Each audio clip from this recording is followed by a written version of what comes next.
it's no fault of Elvis. He loved the song. They warned her more than once.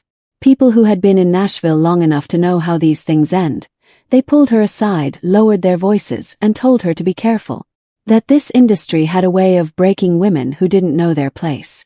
That a girl from the Smoky Mountains with 12 siblings and no money and no connections had exactly one chance to get this right. Dolly Parton smiled at every single one of them. And then she did exactly what she wanted. But here is the part of the story that never gets told at award shows. Here is the part that gets edited out of the tribute specials and the magazine profiles and the carefully managed interviews. Behind every one of those smiles, there were people. Specific people. Singers. Artists. People who shared stages and studios and sometimes entire decades with her. People she could not stand. She has never said these names with venom. She is too smart for that and too southern for that and, if we are being honest, too calculating for that.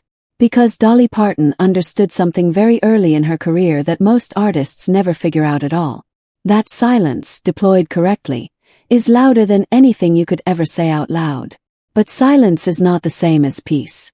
And the names on this list are proof. Number 1. Porter Wagoner. Here is what the history books say.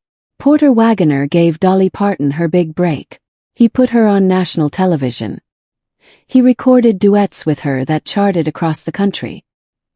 He introduced her to an audience that would follow her for the rest of her life. And when she left his show in 1974, she reportedly wrote, "I will always love you" as a farewell to him. Romantic, isn't it? A beautiful song born from a bittersweet goodbye.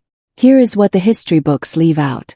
Porter Wagoner did not give Dolly Parton an opportunity. He purchased one.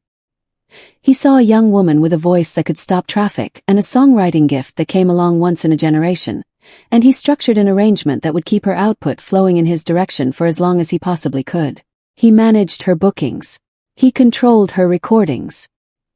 He made himself the gatekeeper between Dolly Parton and the career she was building in her own mind every single night while she smiled beside him under those studio lights. She gave him 7 years. 7 years of harmonies and chart hits and on-camera chemistry that made audiences believe they were watching two artists who were genuinely equals. And when she finally left, when she could not spend one more day inside the career he had designed for her, he waited. He watched her rise. He watched the solo albums and the crossover hits and the Hollywood movies. And then in 1979, 5 years after she walked out of his door, he sued her for $3 million. Not because he needed the money. Because he could not stand what the money represented. It represented a Dolly Parton who did not belong to him anymore. And that, for Porter Wagoner, was apparently unbearable. She settled. She visited him in the hospital when he was dying. She cried at his tribute. She is that kind of person and everyone knows it. But do not let the tears at the end of the story make you forget what happened in the middle of it. The woman cried for the mentor she wished he had been. Not necessarily for the man he actually was. Number 2. Linda Ronstadt. The trio album should have been the greatest creative experience of Dolly's professional life. 3 women at the peak of their powers, voices that had no business sounding as good together as they did, coming together to make something that transcended every genre label anyone had tried to stick on any of them. Instead, it became a lesson in how quickly admiration can curdle when two people have completely opposite ideas about what it means to do good work. Dolly Parton operates on instinct.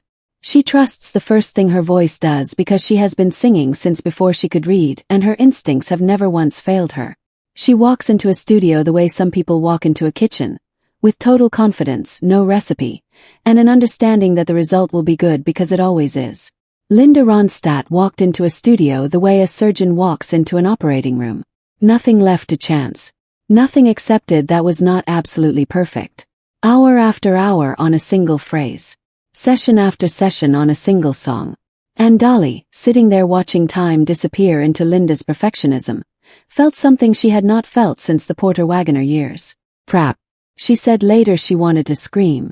Not at the music, the process, at the suffocating, endless, airless insistence on doing the same thing over and over until whatever spontaneity had existed in the original performance was completely and thoroughly gone. She felt the walls closing in the same way they had closed in on that television set in the late 1960s, and she responded the same way she always responded. She withdrew. She cancelled. She was late. She was elsewhere in her mind even when she was physically present. And Linda noticed. And Linda said so. Publicly. Called her unreliable. Called her flaky. Made it very clear that Dolly's commitment to the group project was secondary to her own solo ambitions.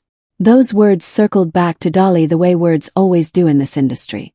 And the friendship, which had been genuine, quietly closed like a door that nobody bothered to lock because nobody planned on coming back through it. Number 3. Elvis Presley. She has told this story hundreds of times and she always tells it gently. She always makes sure to say she felt bad for him. She always makes sure you understand she admired him. She wraps the whole thing in so much warmth and southern courtesy that you can almost miss the actual point of it. The actual point is this.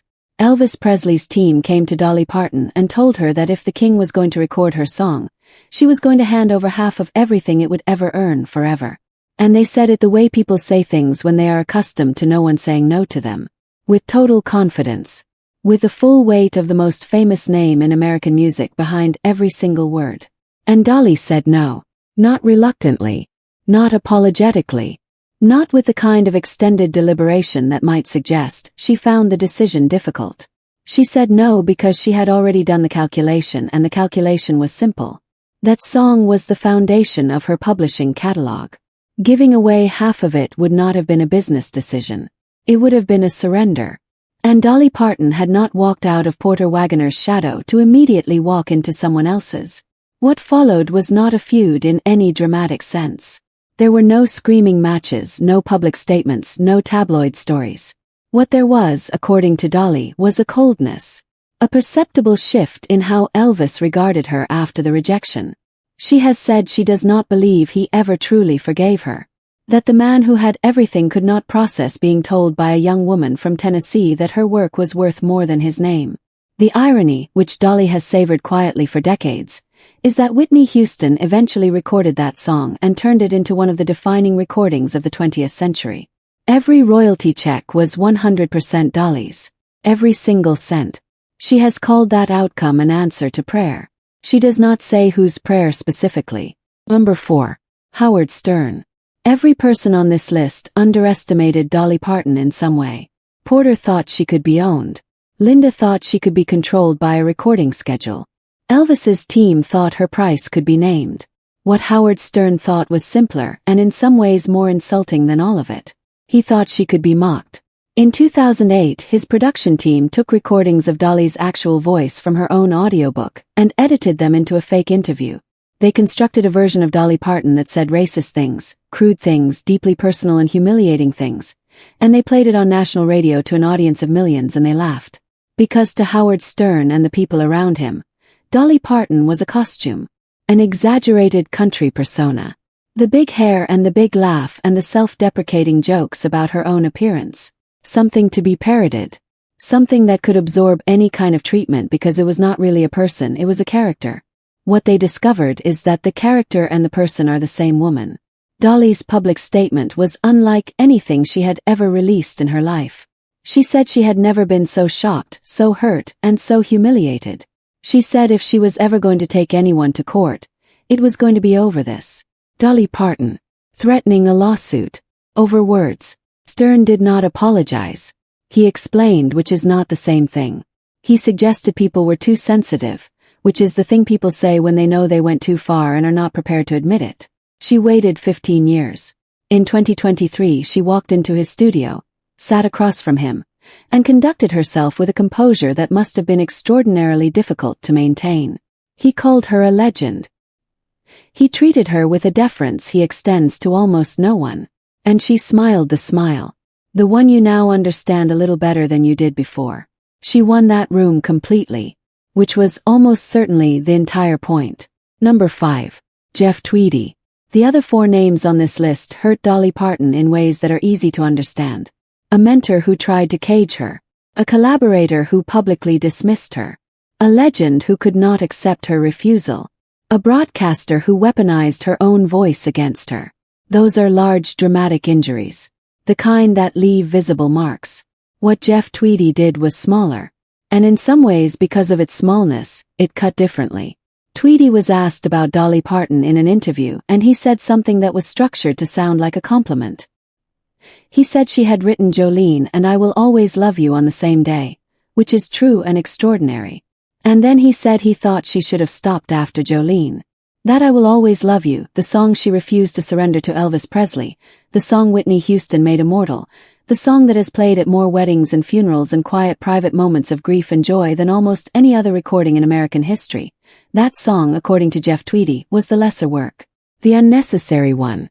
He went further. He said her songwriting lacked complexity. That her enormous success had more to do with her persona than with the actual quality of what she wrote. He delivered this verdict with the particular confidence of someone who has spent a career being called a serious artist by other people who consider themselves serious artists. And the thing about that kind of criticism is that it does not announce itself as cruelty. It arrives dressed as connoisseurship, as discernment, as the sad but necessary work of telling the truth that ordinary fans are too unsophisticated to recognize. What it actually is a man telling a woman that the most personal work of her life does not meet his standard for depth. Dolly has written over 3,000 songs. They have been recorded by artists in every genre on every continent.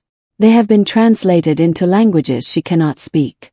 They have outlived trends and decades and formats and the careers of every person who ever expressed doubt about their merit. The song he called Unnecessary has generated more emotional resonance in more human lives than anything Jeff Tweedy has ever recorded.